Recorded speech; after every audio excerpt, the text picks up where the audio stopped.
Welcome to NFL History. This is the show where we're going to go through NFL history. In particular, this series is going to focus on the 1970s. We're going to go through all of the 1970 Super Bowls and simulate them in Madden 17 just to go back through it. I thought that would be a really cool series. You're going to learn a little about NFL history, and we get to see the game played all over again, which is really cool.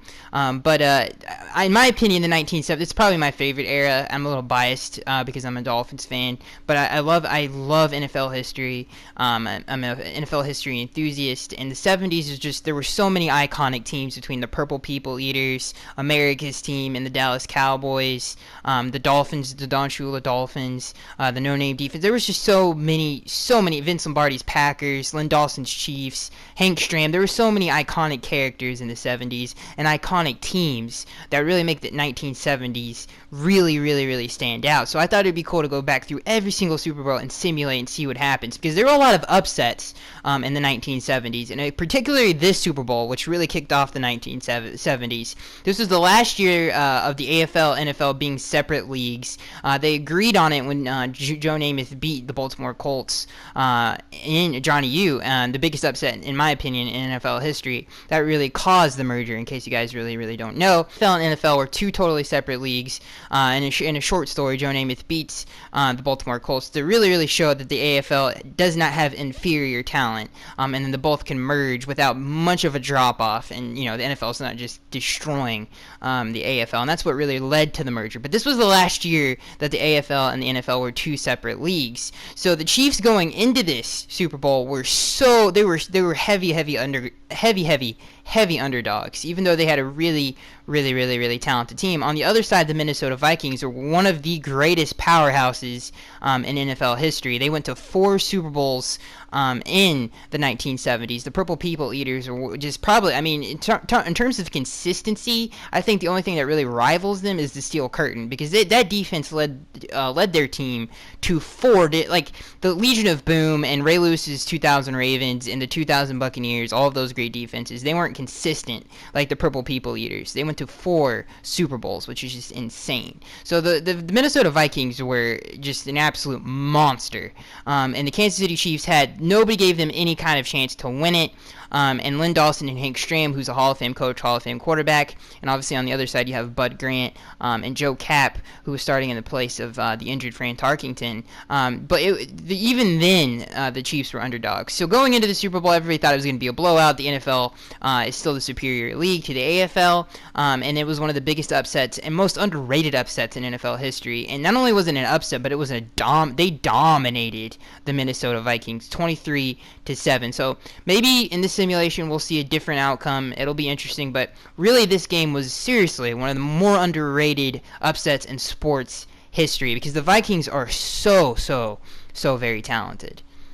Alright guys, this is gonna be, again, hopefully it stays true and the Kansas City Chiefs still upset the Vikings, but who knows, because it is such an awesome story how they went in there. Oh my god, Lynn Dawson gets crushed. See, again, the Purple People Eaters are super talented. In case I didn't mention, the Kansas City Chiefs going into this game were 13-point underdogs. Joe Kapp finds Gerald Henderson. Minnesota Vikings had a Hall of Fame caliber offensive line, but they do not have the most talented skill positions in the world. Osborne, their starting running back, not the greatest running back in the world. Joe Kapp obviously was a backup quarterback, even though he had a great season. They're going to screen the ball to Osborne, and he's going to get tackled for a gain of maybe 1. So to see if the Chiefs, again, still pull out the upset.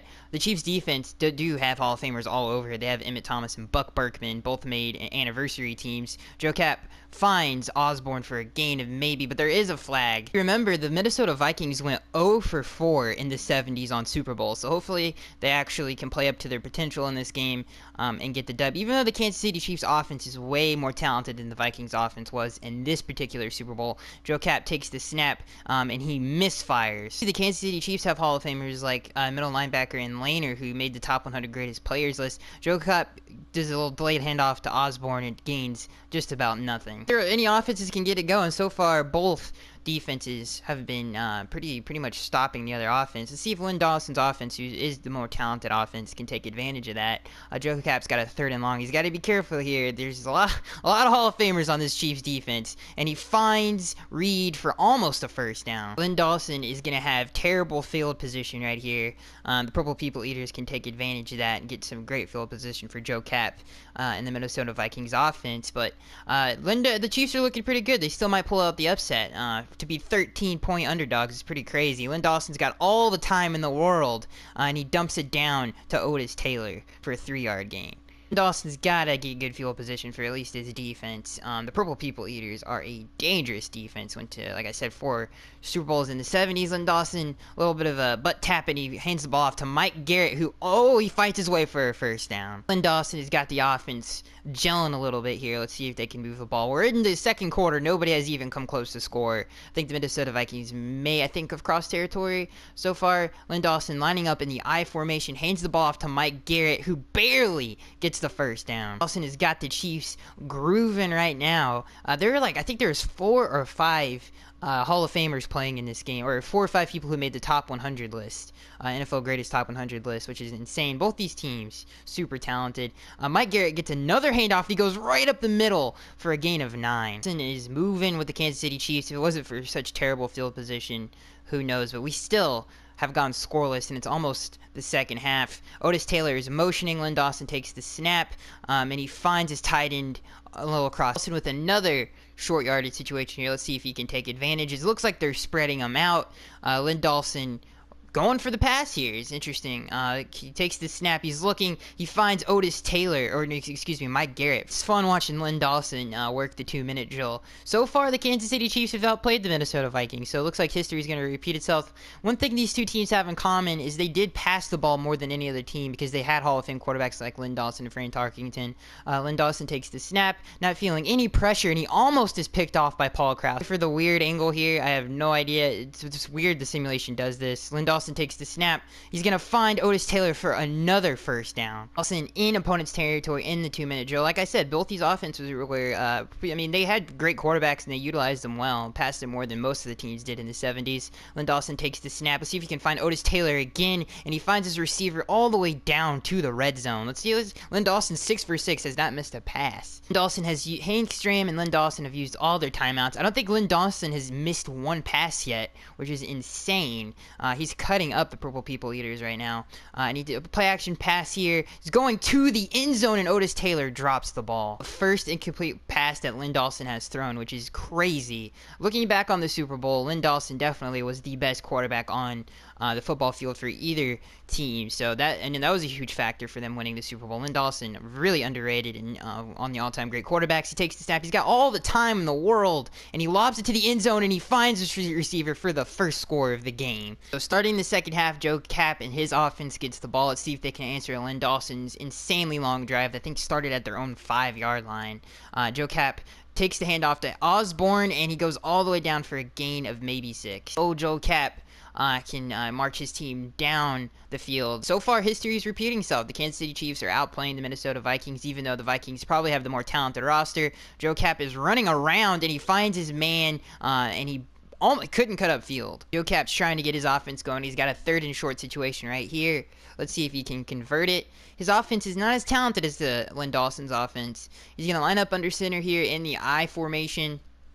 He takes the snap, he lobs it to the sideline, and he misfires. If the Purple People Eaters can keep their team in this game, right now Lynn Dawson is on fire. On fire, he's balling right now. And he's going to line up in the shotgun here. Let's see if the Chiefs continue to pass. They will. Lynn Dawson still gets all the time in the world and finds Otis Taylor wide open over the middle. Lynn Dawson is cooking right now. He's cooking like Chef Ramsay right now. He is just barbecue chicken out here, man.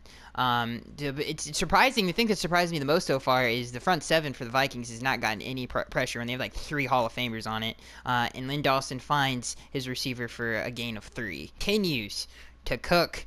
and he is so far the Super Bowl MVP. Looks like he's got another second and short situation. Let's see if he goes play action and takes a shot to Otis Taylor, who's also had a great Super Bowl so far.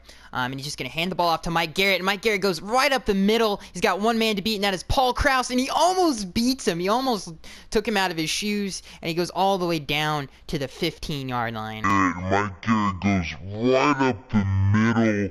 He's got one man to beat, and that is Paul Krause, and he almost beats him. Run might be the highlight of the game so far. He almost shook one of the greatest safeties of all time, Paul Krause, out of his dang shoes. Okay, that was insane. They're going to line up in the pistol formation again. This is actually, Lynn Dawson hands the ball off again, and Mike Garrett goes up the middle for a gain of maybe 2. And is playing like an absolute god right now. He's having, I mean, again, it's really weird how he won Super Bowl MVP in the real life game, so this is insane. He's lining up in the shotgun again, a little butt tap, and he hands the ball right off to Mike Garrett, and finally the Purple People Eaters show up. Too easy when you look at the score for both offenses. I think the Kansas City Chiefs' last 2 drives, it's looked pretty dang easy, and Lynn Dawson has just ate him alive. We have a huge third down here, but Lynn Dawson gets sacked by Carl Eller. So the Purple People Eaters show up, but the Chiefs still have an opportunity to go up 2 possessions. If Joe Cap can get his offense together, he does not have the most talented offense in the world, but he continues to struggle. He's had not the greatest Super Bowl in the world. Joe Cap hands the ball off to Osborne. He gets hit-sticked for a no gain. Cap has to get it together. I mean, they're down 2 possessions in the 4th quarter. This is for the championship. They were 13-point favorites, and they definitely have the more talented team overall, but their offense is struggling right now. Joe Cap takes the snap. He's looking. He fires and almost intercepted, and almost a house call for the Kansas City Chiefs. Joe Cap's got to do something, man. He is not having a good Super Bowl. The Kansas City Chiefs defense continues to dominate the Minnesota Vikings offense. And let's see if they can get it together here. They got a 3rd and 11 against a Hall of Fame defense, one of the greatest defenses. They do a delay handoff to Osborne, and they're gonna have to punt the ball again. Looking good for the Vikings. I actually thought they were gonna get their Super Bowl ring that they never did get in the 70s, but Lynn Dawson has made sure that they have not. It looks like they're gonna run the ball. Mike Garrett continues. He's had a great game so far. Dawson's trying to put the game away. There's only 4 minutes left in the Super Bowl, and he's had himself one heck of a game. I actually thought the Vikings were going to win this game. Paul Krause, some of these players that have made 0 plays so far is really surprising. And again, Lynn Dawson has all the time in the world, and he's forced to dump it down, and it is incomplete. If Lynn Dawson could put the game away and pick up this first down, keep the clock bleeding. So another fun fact about this is this game, this Super Bowl actually put the Super Bowl on the map because Hank Stram was mic'd up for this game, and it was one of the funniest mic'd up videos NFL films ever has done. And Lynn Dawson continues to be clutch, and he finds his receiver McVeigh for the first down. Absolute domination by Lynn Dawson. He's got ice water in his veins. He is proving that he's 1,000 times better than Joe Cap has ever dreamed to be, and the Kansas City Chiefs continue to bleed the clock, and hope that they're going to rely on Mike Garrett here. A little read option play for Lynn Dawson, and he's off to the races. And I think Paul Krause tackles him down. Lynn Dawson is a crapping god, guys. Lynn Dawson should win Super Bowl MVP. Another fun fact, Mike Garrett, I think, actually won Rookie of the Year in the AFL that year. So he's another great player on this Kansas City Chiefs offense. And Mike Garrett tries to cut it outside, and the Purple People Eaters stuff him for a loss. Dawson has completely. I really thought the Vikings were going to win this one, and to be honest, out of all of their 4 Super Bowls that they went to, I think this, at least in the simulation series that we're going to do, was their best chance to win one, because all the other teams that they play, I think, were probably better than they were. And Mike Garrett takes the handoff, and he goes all the way down for a pickup of 11. Dawson continues to command his offense with precision. I think he's only missed 2 passes, and Mike Garrett has also had a great game.